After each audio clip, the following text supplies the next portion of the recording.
ಪ್ರಸ್ತುತಪಡಿಸುತ್ತಿರುವ ಸತ್ಯವೇದ ಪಠಣ ಕಾರ್ಯಕ್ರಮಕ್ಕೆ ನಿಮ್ಮನ್ನು ಪ್ರೀತಿಯಿಂದ ಸ್ವಾಗತಿಸುತ್ತೇವೆ. ಪ್ರಿಯ ಕೇಳುಗರೆ, ಈ ಕಾರ್ಯಕ್ರಮವು ಸತ್ಯವೇದದಲ್ಲಿ ಇರುವಂತಹ ರಹಸ್ಯಗಳ ವಿವರಣೆಯ ಒಂದು ಕಾರ್ಯಕ್ರಮವಾಗಿದೆ. ಕೇಳಿರಿ, ಆಶೀರ್ವಾದ ಹೊಂದಿಕೊಳ್ಳಿರಿ.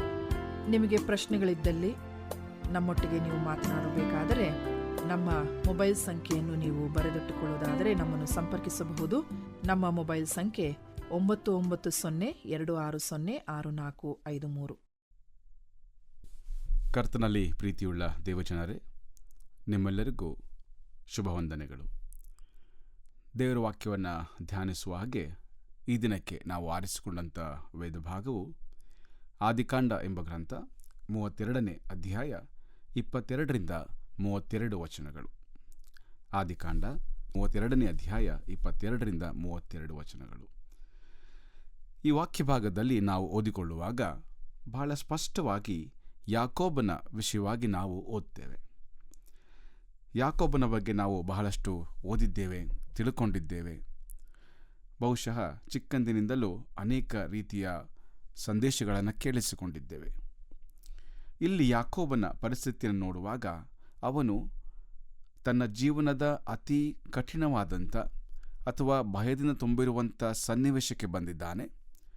ಈ ಸಮಯದಲ್ಲಿ ಅವನ ಜೀವಿತದಲ್ಲಿ ಒಂದು ದೊಡ್ಡ ಬದಲಾವಣೆ ಆಗಲಿಕ್ಕಿದೆ. ಹಿಂದಿನ ಯಾಕೋಬ ಬೇರೆ, ಈ ಘಟನೆಯ ನಂತರ ಇರುವಂಥ ಯಾಕೋಬನೇ ಬೇರೆ ಎಂಬಂಥ ಒಂದು ಅರ್ಥವನ್ನು ಈ ವಾಕ್ಯ ಭಾಗವು ನಮಗೆ ತಿಳಿಸ್ತದೆ. ಈ ದಿನಗಳಲ್ಲಿ ನಾವು ನೋಡುವಾಗ ಸಮಾಜದಲ್ಲಿ ಒಬ್ಬ ವ್ಯಕ್ತಿಯನ್ನು ನಾವು ನೋಡುವಾಗ ಅಥವಾ ಅವರ ಸಾಕ್ಷಿಯನ್ನು ನಾವು ನೋಡುವಾಗ ನಮಗೆ ಗೊತ್ತಾಗತ್ತೆ, ನಮ್ಮ ಜೀವಿತವನ್ನು ಒಳಗೊಂಡಂತೆ ಎಲ್ಲೋ ಹಿಂದೆ ಒಂದು ದಿನ, ಒಂದು ವರ್ಷ, ಒಂದು ತಿಂಗಳಿನಲ್ಲಿ ದೇವರು ನಮ್ಮನ್ನು ಸಂಧಿಸಿದ ಕಾರಣಕ್ಕೋಸ್ಕರವಾಗಿ, ದೇವರ ವಾಕ್ಯವು ನಮ್ಮನ್ನು ಮುಟ್ಟಿದ ಕಾರಣಕ್ಕೋಸ್ಕರವಾಗಿ ನಾವು ಬದಲಾದಂಥ ವ್ಯಕ್ತಿಗಳಾಗಿದ್ದೇವೆ. ದೇವರು ಪ್ರತಿಯೊಬ್ಬ ವ್ಯಕ್ತಿಗೂ ಒಂದು ಅವಕಾಶವನ್ನು ಕೊಡ್ತಾನೆ.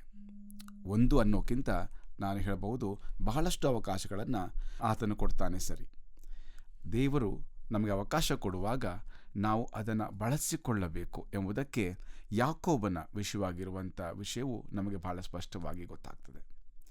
ಯಾಕೋಬನಿಗೆ ಸಿಕ್ಕಂಥ ಅವಕಾಶವನ್ನು ಅವನು ಬಹಳ ಚೆನ್ನಾಗಿ ಉಪಯೋಗಿಸಿಕೊಂಡನು.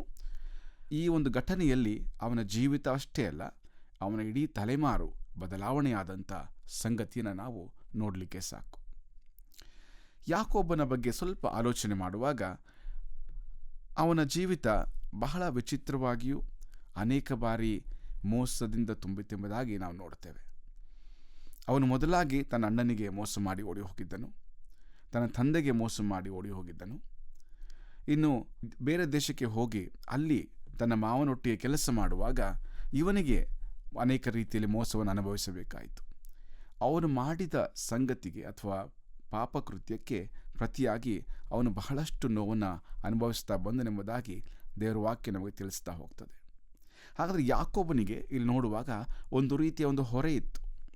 ಯಾಕೋಬನಿಗೆ ಒಂದು ಹೊರೆ, ಒಂದು ದೊಡ್ಡ ಭಾರ ಅವನ ಜೀವಿತದಲ್ಲಿತ್ತು. ಹಿಂದಿನ ಕಾಲದ ವಿಷಾದಗಳು ಅವನಿಗೆ ತುಂಬಿಕೊಂಡಿದ್ದು ಎಂಬುದಾಗಿ ಆದಿಕಾಂಡನ ಗ್ರಂಥ 27ನೇ ಅಧ್ಯಾಯ ಓದಿಕೊಳ್ಳುವಾಗ ನಮಗೆ ಸಂಗತಿಗಳು ಚೆನ್ನಾಗಿ ಗೊತ್ತಾಗ್ತವೆ. ಅಪರಾಧ ಎಂಬುದು ಆತ್ಮಕ್ಕೆ ಅತ್ಯಂತ ಹಿಂಸೆಯನ್ನು ಉಂಟು ಮಾಡುವಂಥ ಸಂಗತಿಯಾಗಿದೆ. ಪ್ರಿಯರೇ, ಕೆಲವು ಬಾರಿ ನಾವು ತಪ್ಪು ಮಾಡಿಬಿಡ್ತೇವೆ. ಆ ಕ್ಷಣದಲ್ಲಿ ನಾವು ಸಂತೋಷ ಪಡ್ಬೋದು ಆ ತಪ್ಪಿನ ಬರುವಂಥ ತಪ್ಪಾದ ಫಲಗಳಿಂದ. ಆದರೆ ಅನಂತರ ನಮಗೆ ಚುಚ್ಚುವಂಥ ಮನೋಭಾವ, ನಮ್ಮ ಮನಸ್ಸಾಕ್ಷಿ ಚುಚ್ಚುವಾಗ ನಾವು ನೋವಿನಿಂದ ನರಳುತ್ತಾ ಜೀವನ ಮಾಡ್ತೇವೆ. ಹಾಗೆಯೇ ಒಬ್ಬರು ಮಾತು ಹೀಗಳಿದ್ದಾರೆ, ನೀವು ಏನು ಮಾಡಿದ್ದೀರಲ್ಲ ಅದಕ್ಕೋಸ್ಕರವಾಗಿ ಎಚ್ಚರವಾಗಿರುವುದಕ್ಕಿಂತ ನೀವು ಏನು ಮಾಡಲು ಯೋಚನೆ ಮಾಡ್ತಾ ಇದ್ದೀರೋ ಅದರ ವಿಷಯವಾಗಿ ಸಂತೋಷವಾಗಿ ಮಲಗುವುದು ಉತ್ತಮ ಎಂಬುದಾಗಿ ಹೇಳಿದ್ದಾರೆ. ಅಂದರೆ ನಮ್ಮ ಅಪರಾಧ ಮನೋಭಾವ ನಮ್ಮನ್ನು ಮಲಗಲಿಕ್ಕೆ ಬಿಡೋದಿಲ್ಲ ಎಂಬಂಥ ಅರ್ಥವನ್ನು ಈ ಮಾತು ಹೇಳ್ತದೆ. ಯಾಕೋಬನಿಗೆ ವರ್ತಮಾನದ ಅರಿವು ಇತ್ತು, ಏನಾಗ್ತಾ ಇದೆ ಎಂಬುದಾಗಿ ಗೊತ್ತಿತ್ತು ಅವನಿಗೆ. ತನ್ನ ಹಿಂದಿನ ಮೂರ್ಖತನವು ವರ್ತಮಾನದಲ್ಲಿ ಮಾರಕವಾಗಬಹುದು ಎಂಬ ವಿಷಯ ಯಾಕೋಬನಿಗೆ ಚೆನ್ನಾಗಿ ಗೊತ್ತಿತ್ತು. ಆದರೂ ಅವನಿದ್ದಂಥ ಪರಿಸ್ಥಿತಿಗಳಿಂದ ಸೋತು ಹೋಗಿ ಅವನು ತಪ್ಪು ಕಾರ್ಯಗಳನ್ನು ಮಾಡಿದವನೆಂಬುದಾಗಿ ನಾವು ವಾಕ್ಯದಲ್ಲಿ ಓದಿಕೊಳ್ತೇವೆ. ಯಾಕೋಬನ ಹಿಂದಿನ ಕಾಲದ ವಿಷಾದಗಳು ಅಥವಾ ತಪ್ಪುಗಳು ಅವನನ್ನು ಕಾಡಲು ಮತ್ತೆ ಮತ್ತೆ ಬರ್ತಾ ಇದ್ದವು. ಇಂತಹ ಪರಿಸ್ಥಿತಿಯಿಂದ ಹೊರಬರಲು ಯಾಕೋಬನು ಹೇಗೆ ಪ್ರಯತ್ನ ಮಾಡಲಿಕ್ಕೂ ಆರಂಭಿಸ್ತಾನೆ ಎಂಬುದನ್ನು ನಾವು ಈ ವಾಕ್ಯ ಭಾಗನ ಓದಿಕೊಂಡು ಹೋಗುವಾಗ ನಮಗೆ ಗೊತ್ತಾಗ್ತಾ ಬರ್ತದೆ ಪ್ರಿಯರೇ. ನೋಡ್ರಿ, ಅವನು ಇಲ್ಲಿಯವರೆಗೆ ಈ ಒಂದು ಘಟನೆ ಆಗುವವರೆಗೂ ಅವನು ತನ್ನನ್ನು ಇನ್ನೂ ಸಹ ಸಂಪೂರ್ಣವಾಗಿ ದೇವರಿಗೆ ತನ್ನನ್ನು ಒಪ್ಪಿಸಿಕೊಟ್ಟಿಲ್ಲ. ಅವನ ದೈಹಿಕ ಸ್ವಾವಲಂಬನೆ ತಕ್ಷಣವೇ ಮೇಲ್ಮೈಗೆ ಬರ್ತದೆ, ಅದು ಕಾಣಿಸಿಕೊಳ್ತದೆ.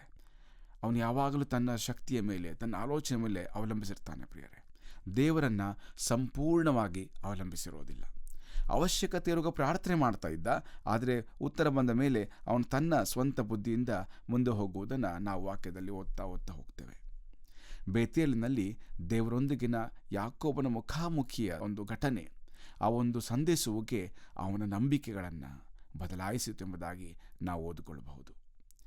ಯಬ್ಬೋಕ್ ಹೊಳೆಯ ದಡದಲ್ಲಿ ದೇವರೊಂದಿಗಿನ ಅವನ ಮುಖಾಮುಖಿಯು ಅವನ ನಡವಳಿಕೆಯನ್ನು, ಅವನ ಜೀವಿತವನ್ನು ಸಂಪೂರ್ಣವಾಗಿ ಬದಲಾಯಿಸಿತು. ಅವನ ಪ್ರಾರ್ಥನೆಯ ನಂಬಿಕೆ ಮತ್ತು ವಿಶ್ವಾಸದಿಂದ ಕೂಡಿತೆಂಬುದಾಗಿ ಈ ವಾಕ್ಯ ನಮಗೆ ತಿಳಿಸ್ತದೆ.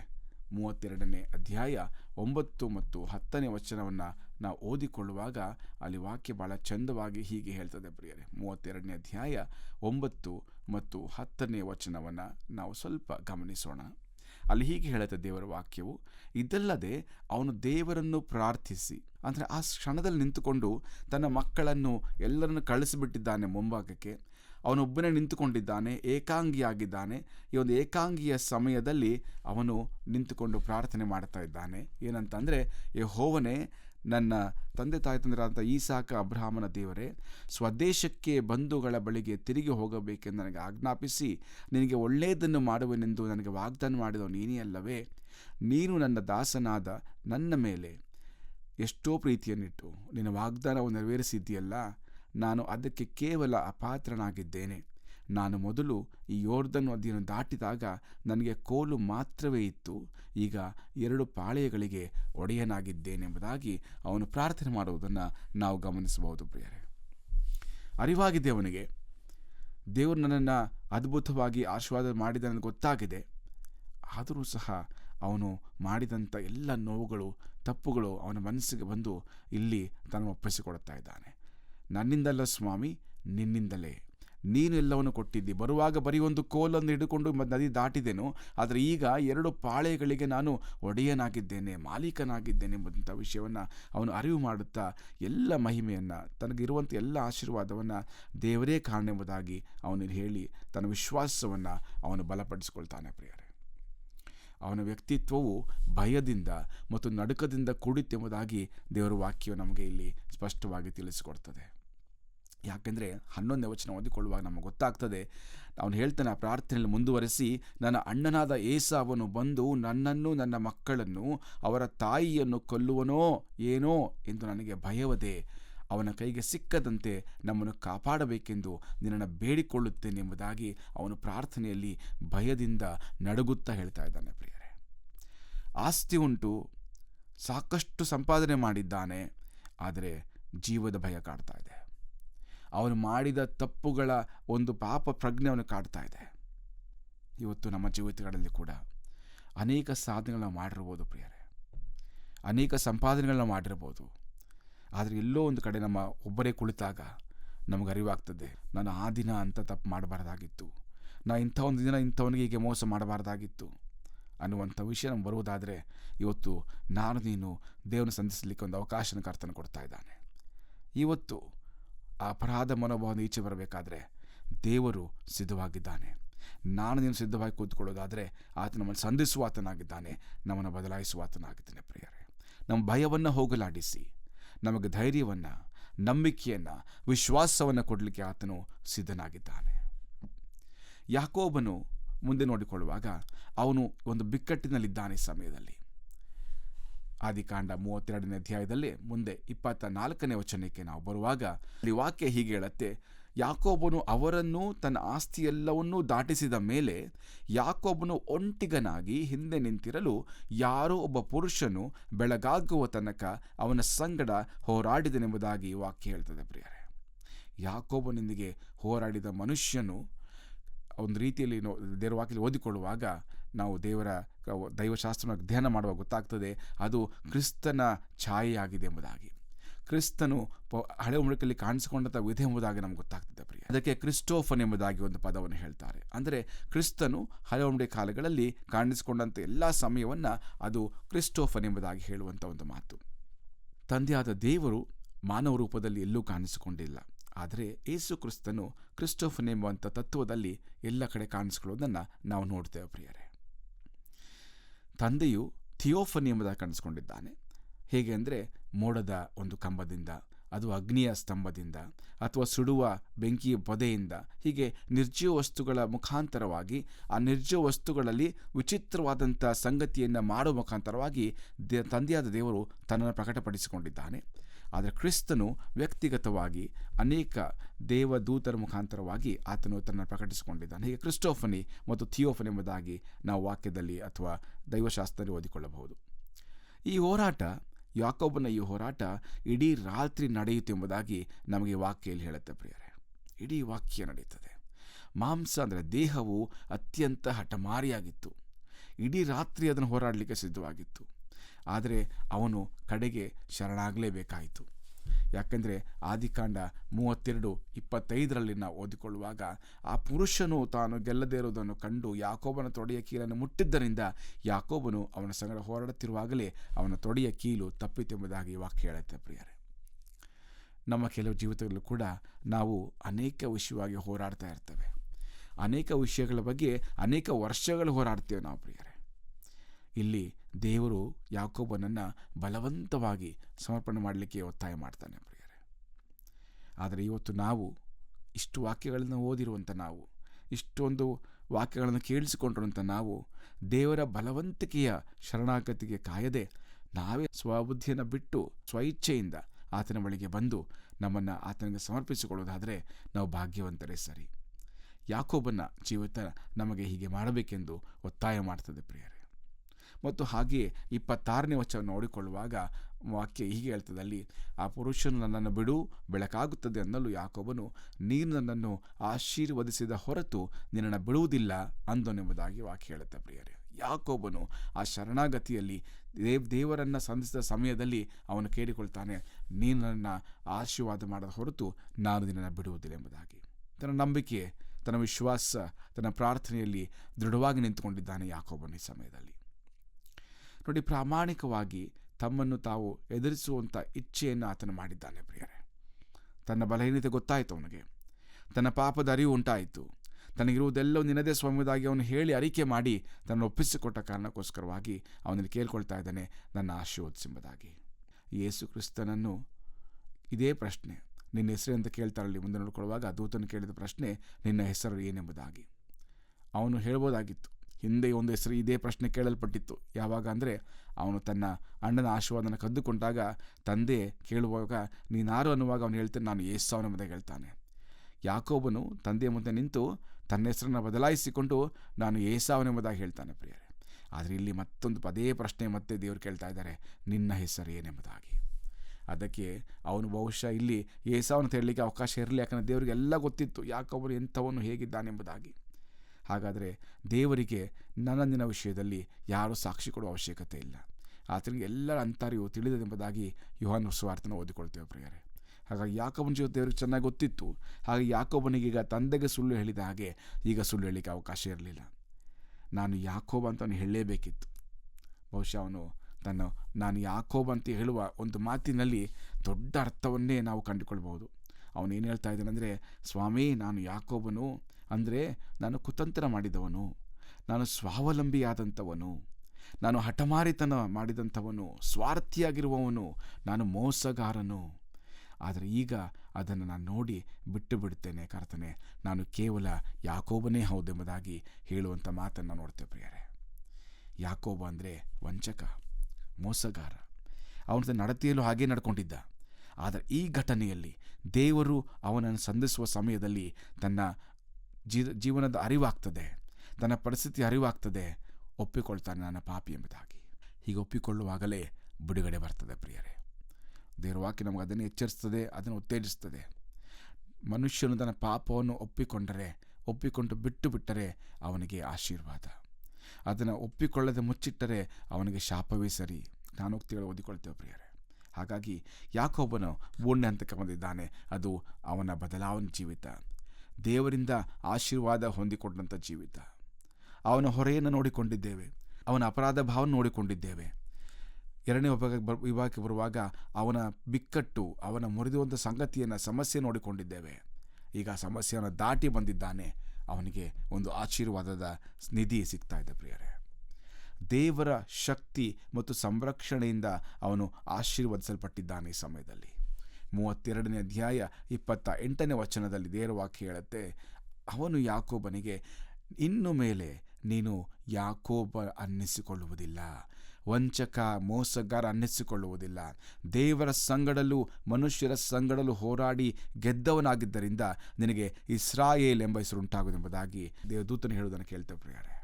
ಹೊಸ ಹೆಸರು, ಹೊಸ ಜೀವಿತ ಆರಂಭವಾಯಿತು. ಅವನು ತನ್ನ ಆತ್ಮಿಕ ದೃಷ್ಟಿಕೋನದಿಂದ ಆಶೀರ್ವದಿಸಲ್ಪಟ್ಟನು ಪ್ರಿಯರೇ.